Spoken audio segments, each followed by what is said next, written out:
শুকনো লঙ্কা, মেথি, জিরে, ধনিয়া, মৌরি, কালো জিরে, কাঁচা লঙ্কা আর আদা কুচি, তেজপাতা, বেগুন, মূলো, ফুলকপি, আলু, বাঁধাকপি, ফুলকপিগুলো তোমরা চাইলে ভেজে নিতে পারো আর নয়তো এমনি দিতে পারো। এদিকে আমরা চাল আর ডালটা ধুয়ে নিচ্ছি।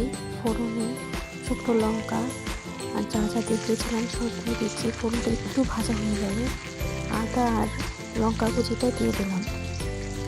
এইগুলো একটু ভাজা হয়ে গেলে সেই ভিজে রাখা ডালটা দিয়ে দেবো। ডালটাকে একটু ভাজা ভাজা করে জল দিয়ে দেবো। জল দিয়ে দেওয়ার পরে আমরা সেই সবজিগুলো দিয়ে দেবো। তারপর লবণ দিয়ে দেবো। দিয়ে দেওয়ার পরে যখন জলটা একটু গরম হবে চাল দিয়ে দেবো। চাল দিয়ে দেওয়ার পরে হলুদ দিয়ে দেবো। হলুদ দিয়ে একটু নেড়ে চেড়ে আমরা তাকে ফুটতে দেবো।